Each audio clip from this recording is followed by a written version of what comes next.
نے زندگی گزاری، اتنا کچھ کمایا، اتنا کچھ جمع کیا، اتنی ملکیتیں اور جائیدادیں بنائیں، اب بتاؤ اور کیا چاہتے ہو؟ وہ یہی کہے گا کہ بھائی میں نے تو کچھ بھی نہیں بنایا، فلاں کو دیکھو جو مجھ سے زیادہ امیر ہے، فلاں کو دیکھو جس کے پاس زیادہ دولت ہے، میں تو کچھ بھی نہیں ہوں۔ وہ یہی جواب دے گا، اور اس فلاں سے اگر آپ پوچھیں جا کر، وہ بھی یہی جواب دے گا۔ یعنی کہ یہ ہر انسان اپنے حرص کی وجہ سے جو چیزیں، جو نعمتیں، جو بہتری، جو بھلائی اللہ نے اس کو عطا کی ہے، اس کو بالکل بھول بیٹھا ہے۔ بلکہ وہ ایسی معمولی چیزوں کی تلاش میں بھاگتا ہے، جو چیزیں اس کو حاصل ہیں، ان چیزوں کے، ان نعمتوں کے مقابل اس کی کچھ حیثیت نہیں ہے۔ تو طوالت میں جانے کے بجائے میں عرض کروں گا کہ یہاں جو اس محفل میں ہم آئے ہیں، یہاں صرف ہمیں ان کانوں سے نہیں سننا ہے۔ جو دن رات ہم ایک دوسرے کی باتیں سنتے ہیں، ایک دوسرے سے گفتگو کرتے ہیں، تو یہ کان ہم استعمال میں لاتے ہیں۔ یہاں کچھ اور کان چاہیے، کچھ اور طاقت سماعت چاہیے، جس کے ذریعے آپ کو یہ بات سمجھ میں آئے گی۔ وہ کان دل کے کان ہیں، جب تک ان کا توجہ نہیں ہوگا، جب تک وہ ہمارے کان متوجہ نہیں ہوں گے، تو یہ بات سمجھ میں نہیں آئے گی۔ جو آیت کریمہ تلاوت کی گئی، اس میں اللہ تبارک و تعالیٰ نے اپنے حبیب کے بارے میں فرمایا ہے کہ میں نے لقد جاءکم رسول من انفسکم، آپ کے پاس نبی آیا ہے آپ میں سے ہی،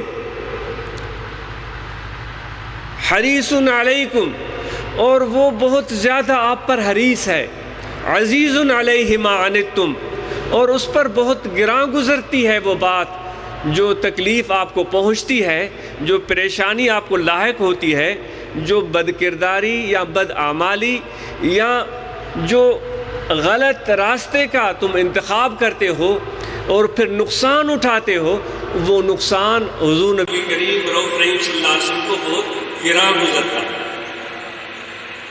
ہم اور آپ تو اپنے بارے میں سوچتے ہیں کہ ہم اپنی بھلائی کے لیے بہت کچھ کرنا چاہتے ہیں۔ بہت کم لوگ ایسے ہوں گے جو اوروں کی بھلائی چاہتے ہیں، لیکن میرے آقا و مولا حضرت صلی اللہ علیہ وآلہ وسلم کی ذات سراپا رحمت، وما ارسلناک الا رحمتا للعالمین، اے میرے نبی ہم نے تو آپ کو پوری سب جہانوں کے لیے رحمت بنا کر بھیجا۔ آپ کی آمد سے، آپ کی رحمت سے، آپ کی رأفت سے، آپ کے پیار سے، آپ کی صحبت سے جو اپنے ہیں وہ تو فائدہ پائیں گے، جو غیر ہیں، جو ایمان نہیں بھی لاتے، وہ بھی اس رحمت سے فائدہ اٹھاتے رہے ہیں اور اٹھاتے رہیں گے۔ یہی تو رحمت کا کام ہوتا ہے۔ یہ کوئی ہمارے کھیت میں آنے والے کوئی چھوٹا سا واٹر کورس نہیں ہے کہ میں صرف اپنے ہی کھیت کے لیے اس واٹر کورس کو ٹکا لگاؤں یا اس کو تھوڑا کھولوں تاکہ میری کھیت میں پانی آئے، اور بھاگتا پھروں کہ کہیں راستے میں کسی اور کی کھیت میں پانی چلا نہ جائے۔ کہ ایسا نہیں ہوتا، جو کاشتکاری کرنے والے ہیں وہ راتوں کو جا کر بھاگتے رہتے ہیں کہ یہ پانی جو آج میرے طرف آیا ہے وہ کسی اور کے پاس جانے نہ پائے۔ ایک تو یہ پانی ہوتا ہے جو اے انسان تیرے اپنے کنٹرول میں ہوتا ہے، اللہ تعالیٰ نے یہ تمہارے لیے بندوبست کیا ہے۔ دریا نکلتے ہیں کہاں سے، برف کہاں جمع ہوتی ہے اور گرمیوں میں پگھل کر پانی بنتی ہے، وہ پانی بڑے بڑے دریاؤں کی صورت میں چلتا ہوا چھوٹے چھوٹے بیراج کی طرف بڑھتا ہے اور پھر تمہارے کھیتوں تک آتا ہے، اور اس کو تم کنٹرول کرتے ہو اپنی مرضی کے مطابق۔ یہ تو تمہارا وتیرہ ہے، یہ میرا وتیرہ ہے، انسان کا وتیرہ ہے۔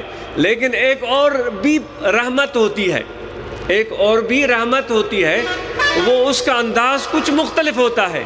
جس طرح کہ بارش برستی ہے، جب بادل چھا جاتے ہیں اور بادل پانی برسانا شروع کر دیتے ہیں، اس کو بھی ہم باران رحمت بولتے ہیں۔ وہ جب بادل برستے ہیں تو ان پر کسی انسان کا بس نہیں ہوتا۔ اگر بس چلے تو ہم وہاں بھی زور لگائیں، لیکن اس پر کسی انسان کا بس نہیں ہوتا۔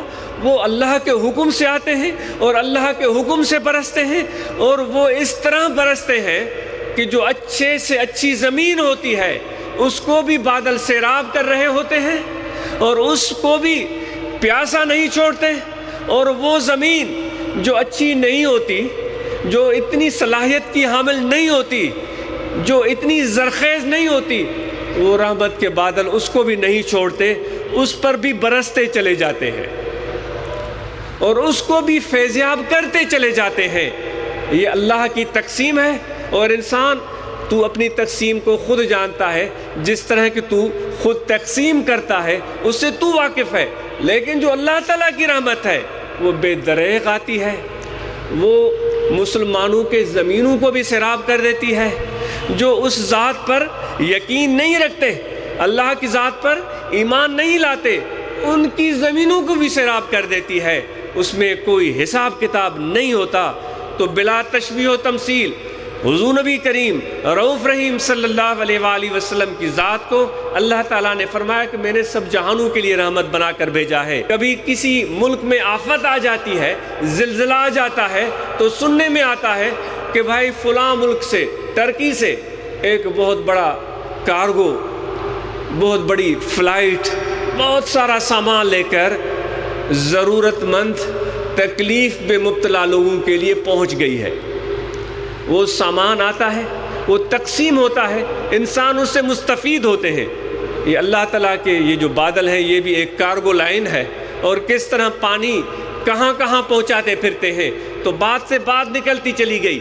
میرے نبی اکرم نور مجسم صلی اللہ علیہ وآلہ وسلم سب جہانوں کے لیے رحمت ہیں، اور وہ ان کی رحمت کسی موسم کی محتاج نہیں ہے، ان کی رحمت کسی وقت کے ساتھ مخصوص نہیں ہے، ان کی رحمت کسی شخص کے ساتھ مخصوص نہیں ہے، ان کی رحمت کسی قبیلے کے ساتھ مخصوص نہیں ہے۔ اللہ تعالیٰ نے فرمایا سب جہانوں کے لیے رحمت ہے، اور اس خدا کے جہان میں بڑے بڑے اچھے اور نیکوکار لوگ بھی بستے ہیں، اور ہم جیسے گناہگار بھی بستے ہیں۔ ایسے لوگ بھی بستے ہیں جو معاذ اللہ خدا کی ذات پر یقین نہیں رکھتے، محروم ہیں، جو حضور کی ذات پر بھی یقین نہیں رکھتے، محروم ہیں۔ لیکن اللہ نے فرمایا کہ تم سب جہانوں کے لیے رحمت ہو، تم ایک ایسی بارش ہو جو ازل سے برسنا شروع ہو چکی ہے اور ابد تک برستی رہے گی، کبھی بند ہونے والی نہیں ہے، بند ہونے والی نہیں ہے۔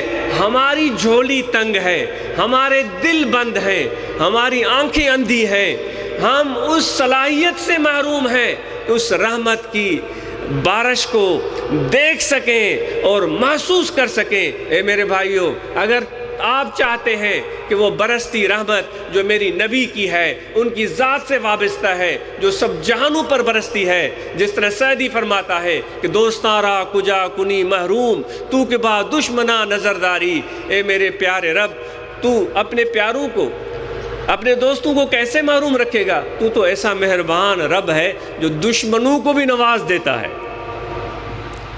اگر ہم اور آپ اس اللہ تعالیٰ کی بھیجی ہوئی رحمت جو اللہ نے فرمایا لقد جاءکم رسول من انفسکم، تم میں سے رسول آیا ہے، اور اس کی اوصاف بھی بیان کر دی، حریص علیکم، وہ تمہارے لیے بہت حریص ہے۔ پیار کی بات آ گئی، انسانیت سے محبت کی بات آ گئی۔ آپ کی عنایات اور شفقتوں کو آپ کے اسوہ حسنہ میں، آپ کی سیرت پاک میں سنیں اور پڑھیں اور محسوس کریں۔ ہمارے دوست ابھی فرما رہے تھے کہ آپ کے زبان مبارک سے کبھی کسی کے لیے بھی کوئی بھی رنجش کے کلمات زبان پر نہیں آئے۔ وہ بھی لوگ تھے جنہوں نے آپ پر پتھر برسائے اور کتے چھوڑ دیے گئے، جس میں اطہر لہو لہاں ہو گیا، اور اس طرح خون بہنے اور رسنے لگا کہ نالین مبارک خون سے تر بتر ہو گئی۔ جبرائیل آتا ہے اور وہ عرض کرتا ہے کہ حکم دیجئے یا رسول اللہ، اس پورے خطے کو، یہ پہاڑوں کے درمیان رہتے ہیں طائف والے، چاروں طرف پہاڑ ہیں، ان کو میں یہیں ختم کر دیتا ہوں۔ آپ نے فرمایا نہیں نہیں جبرائیل، میں تو خدا کی طرف سے رحمت بنا کر بھیجا ہوں، ان پر عذاب کی میں دعا کبھی بھی نہیں کر سکتا۔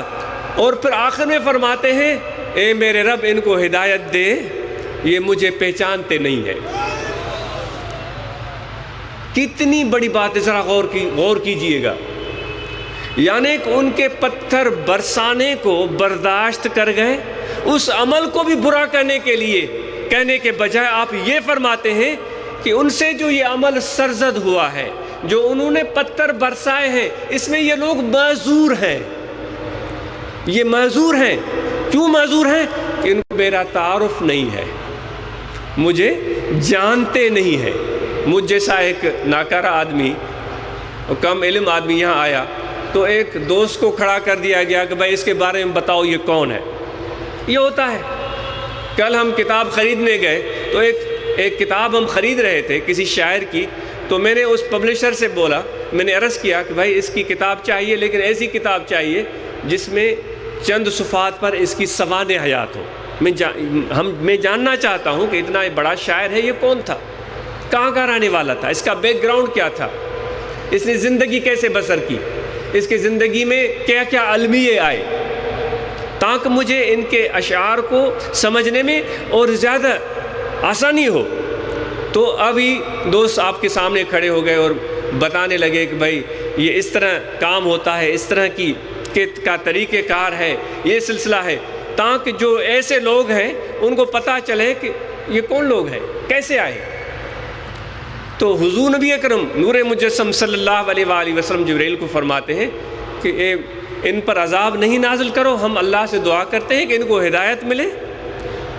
اور یہ جو عمل کر رہے ہیں اس میں بھی آپ نے اشارتاً یہ فرما دیا، اتنی برداشت، اتنا تحمل، اتنی بردباری، فرماتے ہیں ان کا قصور نہیں ہے، یہ مجھے جانتے نہیں۔ اور سبحان اللہ، واقعی ایسے ہی ہوا کہ وہ لوگ جو نہیں جانتے تھے وہ فتح مکہ والے دن آپ کو جان گئے، اور وہ سب طائف کے وفد در وفد آپ کے بارگاہ میں آئے اور ان سب کو اپنے خیمے میں بلایا۔ ان سب کو کعبۃ اللہ شریف کے قریب اپنا آپ کا خیمہ لگا ہوا تھا، ان کو خیمے میں بلایا اور ان کا اٹھ کر استقبال کیا۔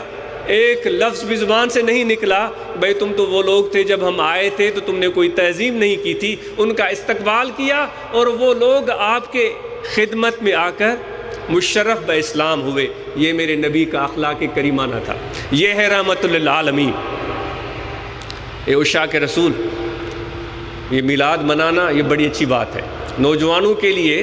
تو اس چیز کو بہترین، ہم دوست آپس میں باتیں کرتے ہیں، اس کو بہترین ہم سمجھتے ہیں، کیونکہ ہماری نوجوان نسل کو اس میلاد کے اجتماعات سے اور ان جلسے جلوسوں سے ایک حضور کی عظمت کا احساس ان کے دل میں پیدا ہوتا ہے، اور آقا انعامدار حضرت صلی اللہ علیہ وسلم کی ذات کے بارے میں ان کو معلومات ملتی ہے، کیونکہ آج ہمارا کتابوں سے رشتہ کمزور ہو چکا ہے، اور کتاب پڑھنے کے لیے ہمارے پاس ٹائم ہی نہیں ہے۔ تو اس لیے خصوصاً ہمارے نوجوان، ان کے لیے ایسی محافل کا انعقاد بہت ہی زیادہ مفید ہے، اور جو ایک رونق بنتی ہے اور ایک اجتماع بنتا ہے، اور نوجوانوں کو تو چاہیے کہ ان کو بالکل آگے رکھا جائے، بلکہ ذمہ داریاں ان کو سونپ دی جائیں تاکہ اور زیادہ اس میں وہ دلچسپی لیں۔ یہ بہترین کام ہے۔ ہم عید الفطر کی بھی خوشی مناتے ہیں اس بنیاد پر کہ رمضان شریف ہمیں نصیب ہوا، یہ اللہ کی طرف سے انعام ہوتا ہے۔ عید قربان بھی ہم مناتے ہیں کیونکہ ہمارے آقا و مولا حضرت صلی اللہ علیہ وسلم نے اپنے پیارے دادا کی یاد میں وہ قربانی کی تھی، ہم وہ قربانی بھی بناتے ہیں۔ لیکن جن کی وجہ سے یہ رمضان ہمیں عطا ہوا، جن کی برکت سے یہ قرآن ہمیں عطا ہوا، جن کی برکت سے ہمیں نماز عطا ہوئی، جن کی برکت سے یہ سارے نیکیاں ہمیں عطا ہوئی، بھلائیاں عطا ہوئی، یہ رحمت کے دروازے ہمارے لیے کھول دیے گئے، ہمیں سب امتوں سے بہترین امت گردانا گیا، تو ان کی آمد کی خوشیاں منانا یہ ہمارے لیے تو اعزاز ہے۔ لیکن ایک بات یاد رکھنے کی ہے کہ آپ اور ہم جب محبت کا اظہار کرتے ہیں یہ آپ کا عمل بہترین ہے، لیکن جس نبی سے محبت کا اظہار ہم کرتے ہیں ان کے طریقے، ان کے اخلاق کریمانہ کو اگر ہم اختیار نہ کریں، ان کے اخلاق کریمانہ کیا تھے؟ آپ مشکلات میں صبر کرنے والے تھے، آزمائش میں باحوصلہ رہنے والے تھے، آپ پڑوسیوں کے ساتھ احسان کرنے والے تھے، آپ دشمنوں کو معاف کر دینے والے تھے، آپ یتیموں کے یار تھے، بیواؤں کے ہمدرد تھے، خود بھوکے رہ کر اپنے آنے والے مہمانوں کو کھانا کھلاتے تھے۔ یہ میری نبی کا اخلاق تھا، یہ ان کی عادتیں تھی، اس کا ذکر قرآن مجید میں اللہ تعالیٰ نے فرما دیا۔ عظمت تو کسی بھی طرح سے اللہ تعالیٰ بیان فرما سکتا تھا، لیکن کیا فرمایا؟ حریص علیکم، تم پر وہ حریص ہے، اپنی ذات کا بھی اس کو فکر نہیں ہے، اے مومنو تم پر وہ حریص ہے، اور جو تکلیف اگر اس کو پہنچتی ہے تو وہ بھی یہ تکلیف پہنچتی ہے، اگر تمہیں کوئی تکلیف پہنچے تو وہ ان کے لیے بڑی تکلیف ہوتی ہے۔ تو یہ میرے پیارے آقا کا یہ اخلاق کریمانہ تھا۔ اگر ہم بے صبری کا مظاہرہ کریں، اگر ہم دنگا فساد کریں، بدگمانی کریں، لڑائی جھگڑا کریں، دوسروں کو برا سمجھیں، اپنے آپ کو اچھا سمجھیں، میں چودھری ہوں، میں جٹ ہوں، میں سندھی ہوں، میں وڈیرا ہوں، یہ چیزیں ہمارے اندر پیدا ہو جائیں تو پھر آپ بتائیں کہ آپ کا یہ عشق جو ہے یہ ادھورا رہ گیا، مکمل نہیں ہو سکا۔ آپ اور ہم اللہ کے سامنے سرخرو ہونا چاہتے ہیں، حضور نبی اکرم صلی اللہ علیہ وآلہ وسلم کی بارگاہ میں سرخرو ہونا چاہتے ہیں، تو پھر ان کے اخلاق اور عادات کو اپنے اندر پیدا کرنا پڑے گا۔ اپنے دل سے کینہ اور بغض نکال دو، اپنے دل سے حسد نکال دو، اپنی خوشی میں جب خوش ہوتے ہو تو اپنی بھائی کی خوشی میں بھی تمہیں خوش ہونا چاہیے۔ اپنے بھائی کو ہنستے ہوئے دیکھو تو تمہارے دل سے دعا نکلے کہ تم ہمیشہ ایسے ہنستے رہو، یہ نہیں کہ اس کو ہنستے ہوئے دیکھ کر تمہارے دل میں اچھے خیالات نہ آئیں اور اس کا مذاق اڑاؤ۔ یہ عاشق رسول کا کام نہیں ہو سکتا۔ اس لیے یہ عظمتیں اے مسلمان بھائیو اپنے اندر پیدا کرو، انشاءاللہ یہ اخلاق ہم اپنے اندر پیدا کریں، دنیا آپ کا سکہ مانے گی، دنیا آپ کی عظمت کو مانے گی، دنیا آپ کو سلام کرے گی، دنیا آپ کو اپنا رہنما بھی بنا سکتی ہے، لیکن اس طرح نہیں جس طرح آج کل ہم کرتے ہیں۔ زبان سے بڑی دعویٰ، عمل صفر، عمل کچھ بھی نہیں ہے، بس ایک دوسرے کو خوش کرنے میں ہم لگے ہوئے ہیں۔ میں کسی کو وہ جو شاعر فارسی میں کسی نے کہا ہے، من ترا حاجی بگویم تو مرا غازی بگو، سچی بتائیے گا کہ ایسا نہیں ہے؟ دو مل گئے آپس میں، کہیں چلے گئے، انہوں نے کہا کہ بھئی لوگوں کو تعارف کروانا ہے، اپنے عظمت کا سکہ بٹھانا ہے، ایک نے دوسرے کو کہا کہ تم مجھے حاجی صاحب بولنا اور میں تمہیں غازی غازی بلاؤں گا تو لوگ ہماری عزت کریں گے۔ وہ نہ وہ حاجی تھا نہ وہ غازی تھا۔ ایک دوسرے کو ہم ان اسٹیج پر کھڑے ہو کر اس طرح خوش کرنے کی کوشش کرتے ہیں، ایسے بات نہیں چلے گی۔ اپنے نفس کو خوش مت کرو، اللہ کو خوش کرنے کی کوشش کرو۔ اپنے ذات کو خوش کرنے کے بجائے رسول اللہ صلی اللہ علیہ وسلم کی ذات کو خوش کرنے کی کوشش کرو۔ اور وہ کیسے خوش ہوتے ہیں؟ وہ ایسے خوش ہوتے ہیں کہ ان کے امتیوں کو دکھ مت پہنچاؤ، ان کے امتیوں کے لیے سکون کا باعث بنو۔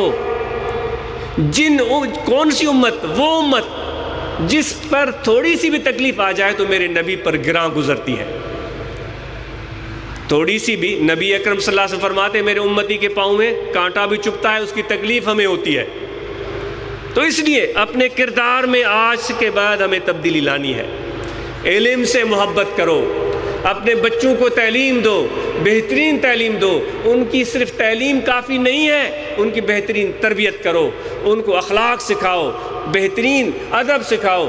جب ہم بڑے ماں باپ ایک دوسرے کے ساتھ اچھا سلوک کریں گے، ایک دوسرے کا احترام کریں گے، شوہر بیوی کے ساتھ اچھی بات کرے گا، بیوی شوہر کا احترام کرے گی، ان کے باہمی گفتگو اچھی ہوگی تو بچے بھی وہی بات سیکھیں گے۔ میاں بیوی کی لڑائی چلتی ہے، ایک دوسرے کی ٹانگ کھینچتے ہیں اور پیٹھ پیچھے بچوں کے سامنے برائیاں بیان کرتے ہیں، اور پھر ہم کہتے ہیں کہ بچے بڑے بے فرمان ہو گئے، بچے بڑے بے فرمان ہو گئے، ہم تو بڑے اچھے تھے، لیکن آج کل کے جو بچے ہیں نا وہ بے فرمان ہو گئے۔ بھائی کیسے بے فرمان ہو گئے؟ تمہارے سائے تلے بیٹھے ہیں، تمہارے ناک کے نیچے بیٹھے ہیں، تمہارے ہاتھوں میں ہے، یہ ان کی بے فرمانی، یہ تمہاری اپنی کمی کوتاہی ہے۔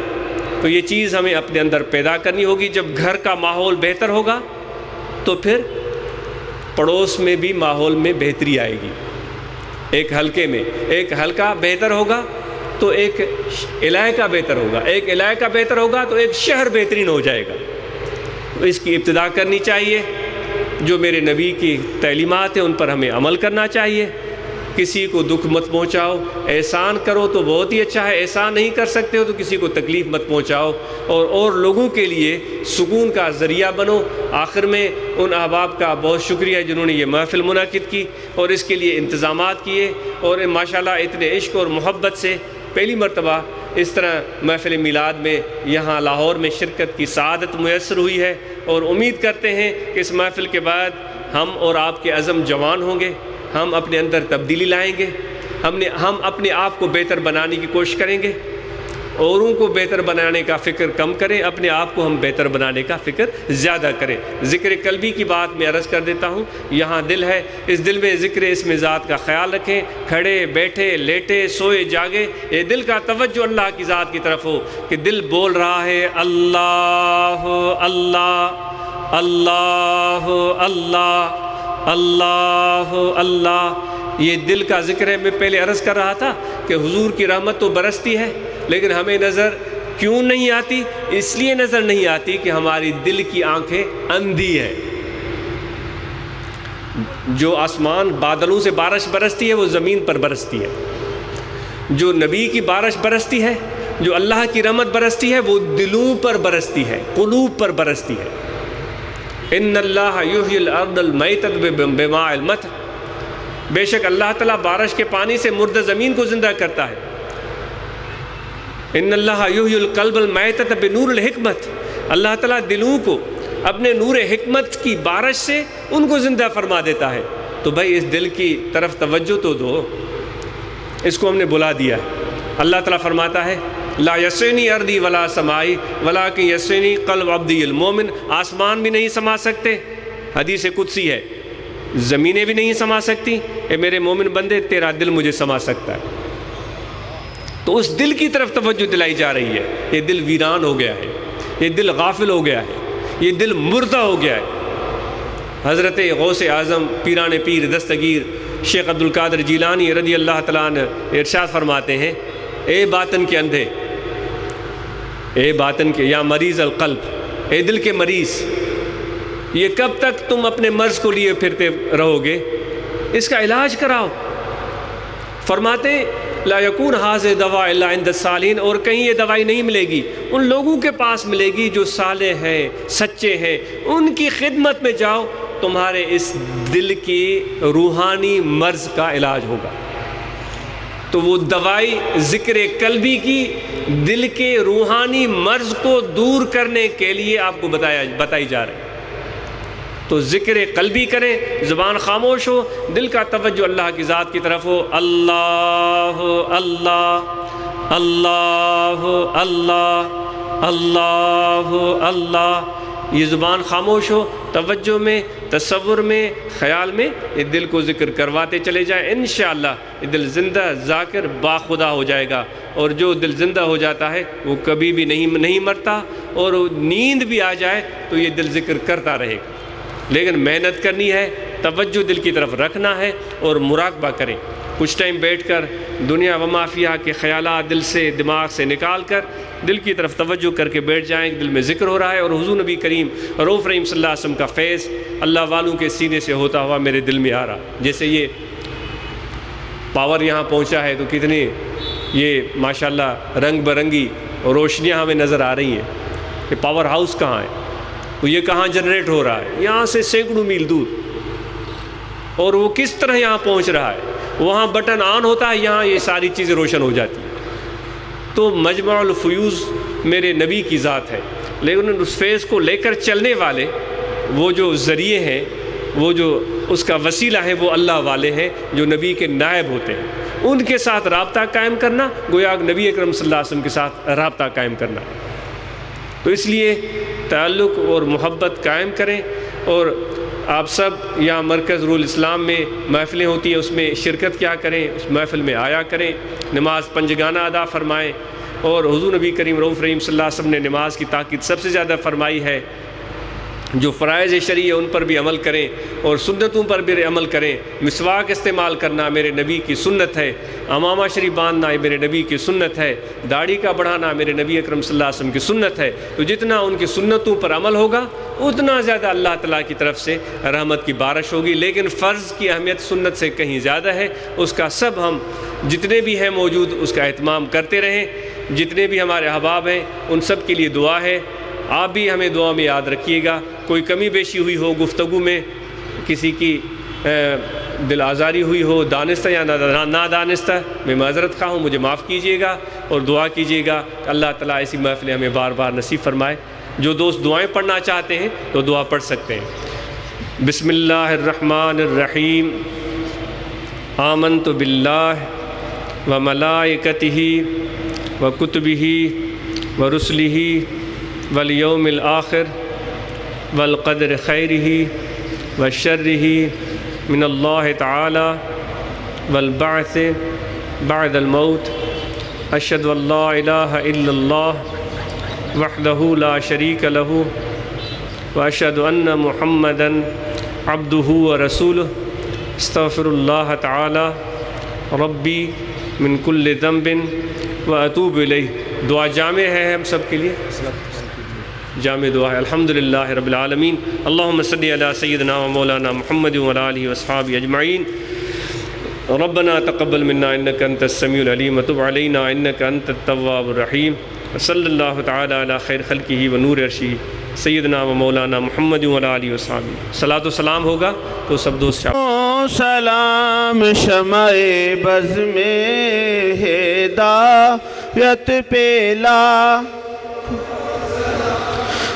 جس سہانی گھڑی چمکا طیبہ کا چاند، جس سہانی گھڑی چمکا طیبہ کا چاند، اس دل افروز ساعت پہ لاکھوں سلام مصطفیٰ جان رحمت پہ لاکھوں سلام، شمع بز میں ہدایت پہ لاکھوں سلام، اور